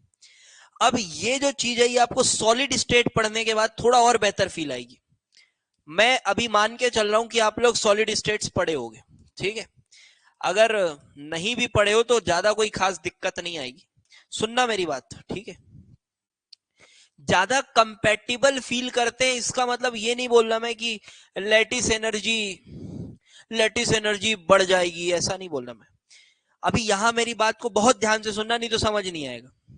देखो सॉलिड स्टेट में आपने क्या पढ़ा है, कुछ ऐसा इमेजिन करो, मैं बना के बहुत अच्छे से इमेजिन नहीं करा सकता आपको, कि एनायन लैटिस पॉइंट्स पे होते हैं लैटिस पॉइंट्स पे, और कैटायन जो होते हैं वो क्या करते हैं, वॉइड ऑक्यूपाई करते हैं, वो वॉइड ऑक्यूपाई करते हैं, ठीक है, वो वॉइड ऑक्यूपाई करते हैं। इन जनरल बात कर रहा हूं यार, मैं कोई बहुत लॉ नहीं बता रहा हूं आपको ये, ठीक है, मैं ये कोई लॉ नहीं बता रहा हूं, एक इन जनरल बात कर रहा हूं मैं आपसे अपनी एक्सपीरियंस के बेसिस पे। तो एनायन लैटिस पॉइंट्स ऑक्यूपाई करते हैं और कैटायन वॉइड ऑक्यूपाई करते हैं। आपको देखो यही मजा आएगा मेरे से पढ़ने में भाई, मैं आपको फिजिकल केमिस्ट्री के साथ साथ इनऑर्गेनिक में फिजिकल ऑर्गेनिक जो भी चीजें थोड़ी बहुत रिलेट हो रही होती है ना, सभी चीजों को मैं आपको मिला कर दूंगा, मजा आएगा आपको इसीलिए पढ़ने में, सब चीजें रिलेट होंगी, ठीक है। तो ध्यान से सुनो, तो ये आपका लैटिस पॉइंट्स और कैटायन वॉइड्स ऑक्यूपाई करते हैं। अब आप सोचो कि अगर एनायन बहुत बड़ा है, अगर एनायन बहुत बड़ा है, बहुत बड़ा एनायन है, बहुत बड़े बड़े एनायन से, सोच पा रहे हो, बहुत बड़े बड़े एनायन से, और बड़े एनायन है तो जो वॉइड जनरेट करेंगे वो भी कैसा होगा, उसका साइज कैसा होगा, सोचो सोचो सोचो। वॉइड, अगर आप वॉइड अच्छे से फील वील नहीं कर पा रहे हो तो सॉलिड स्टेट पढ़ने के बाद फील हो जाएगा, टेंशन मत लो। बहुत बड़े अगर एनायन है तो वॉइड की साइज भी बड़ी होगी होगी, वॉइड की साइज भी बड़ी होगी।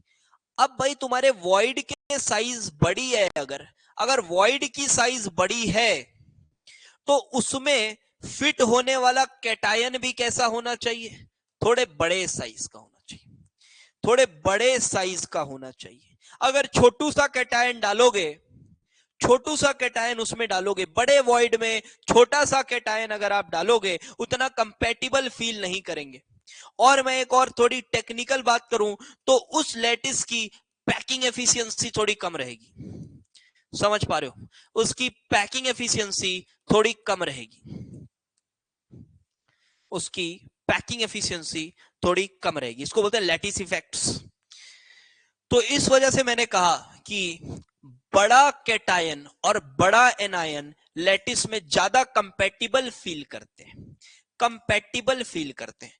अब सुनना मेरी बात, अब यहां पर मैं आपको बता रहा हूं, जैसे कि Li प्लस है और इधर कोई बड़ा एनायन है, ठीक है, अब वो बड़ा एनायन कौन होगा उसकी बात करेंगे आगे, ए माइनस, अगर बड़ा एनायन है, सेम चीज को, मजेदार बात यह है मैं मैथमेटिकली भी आपको बताऊंगा, वो एकदम अलग अप्रोच होगा, मैथमेटिकली एकदम अलग अप्रोच होगा, वहां मैं delta H solution, delta H lattice, इनका यूज करके आपको बताऊंगा, और यहां पर मैं आपको लैटिस इफेक्ट से बता रहा हूं, और दोनों चीजें सेम कंक्लूजन पर जाएंगे, मजा आएगा। देखो यहां पर Li प्लस ए माइनस, तो यहां मैं मान रहा हूं कि ए माइनस एक बड़ा एनायन है, ठीक है, समझ गए बात, एक बड़ा एनायन है। अब आप ध्यान से देखो, थोड़ा दिमाग लगा के कंपेयर करेंगे, हमको देखना है लैटिस एनर्जी और इधर देखना है हाइड्रेशन एनर्जी।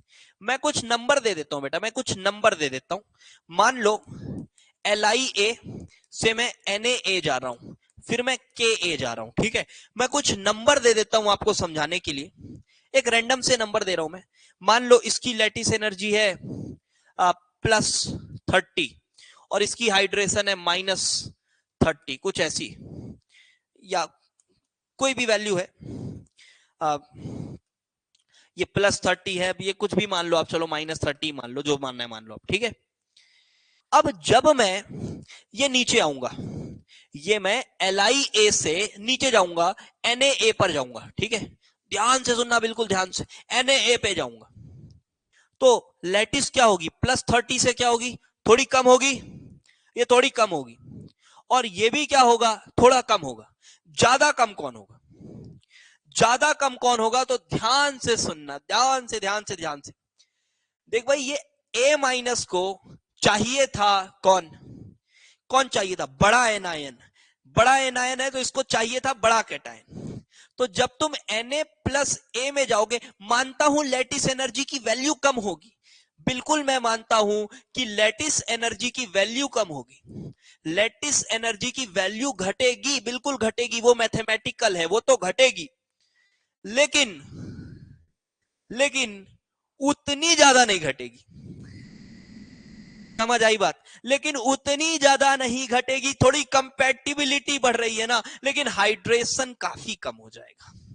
लेकिन हाइड्रेशन वाला फैक्टर ज्यादा कम होगा, लैटिस वाला फैक्टर कम होगा, मानता हूं। चल ये 30 से मान ले 28 हो गया, ये 30 से 28 हो गया, इसके बाद और नीचे तो थोड़ा 27 हो गया, फिर और नीचे तो 26.5 हो गया, समझ पा रहे हो, ये कुछ इस तरह से जाएगा। लेकिन ये वाली चीज थोड़ी ज्यादा डिक्रीज होगी, -30 से -25 हो गई, -25, ये रैंडम नंबर ले रहा हूं भाई, ज्यादा इसको दिल से मत लेना नंबर्स को, -20 हो गई। लेकिन आई होप ये मैं बहुत क्लासी चीज आपको समझा रहा हूं बेटा, ये नॉर्मल लोगों के बस का नहीं है, ये मैं क्लासी चीजें आपको समझा रहा हूं, क्लासी चीजें एकदम, अगर आप समझ पा रहे होगे तो, ठीक है। तो जब भी आप देखोगे ना, तो क्या समझ में आया, अगर बड़ा एनायन है, बड़ा एनायन है तो down the group, down the group cation बड़ा होता जा रहा है, तो लैटिस कंपैटिबल हो रहा है मेरे भाई। लैटिस कंपैटिबल मतलब अब पकड़ के रहेगा, टूटना मुश्किल है, टूटना मुश्किल है, तो सॉल्युबिलिटी भी क्या हो जाएगी, सॉल्युबिलिटी क्या हो जाएगी, सॉल्युबिलिटी डिक्रीज होने लगेगी। यस, सॉल्युबिलिटी डिक्रीज होने लगेगी। ये मैंने आपको लैटिस से समझाया, मैं मैथमेटिकली आपको अगले क्लास में समझा दूंगा, ठीक है। तो बड़ा एनायन अगर है तो down the group, down the group solubility, down the group solubility decrease होगी, बिकॉज लैटिस और तगड़ा होता जा रहा है। देखो तगड़ा नहीं हो रहा है, लेकिन जो कमजोरी आ रही है लैटिस में, वो थोड़ी कम आ रही है, वो थोड़ी कम आ रही है, तगड़ा नहीं हो रहा है लैटिस, लैटिस तगड़ा कैसे हो सकता है, लेकिन जो कमजोरी आ रही है वो थोड़ी कम आ रही है, क्योंकि उसके दिल को सुकून मिल रहा है, क्योंकि कंपैटिबिलिटी बढ़ रही है। मजा आया कि नहीं, बिल्कुल बिल्कुल, अब ऑर्डर बताएंगे ना अगली क्लास में। मजा आया, ठीक है। थोड़ा एक बार फिर से इसको पढ़ना, ठीक है, एक बार इसको फिर से पढ़ना, ठीक है। तो चलो, इसका मैथमेटिकल जो तरीका है वो, एंड देन देन ऑर्डर्स, फिर ऑर्डर लिखेंगे फटाफट। अब जो कॉन्सेप्ट था, मेन कॉन्सेप्ट आपके दिमाग में मैंने डाल दिया है, अब ऑर्डर लिखने में 15 मिनट लगेगा, ज्यादा नहीं, ठीक है, 15 मिनट लगेगा, ज्यादा नहीं। तो आज की क्लास यहीं खत्म करते हैं। आई होप 2 क्लास आपको बहुत मजा आया होगा, आगे तो और मस्त मस्त चैप्टर है यार, बहुत मजा आएगा, ठीक है। चलो बेटा, good night, good night, good night, good night, मिलते हैं फिर कल अगली क्लास में।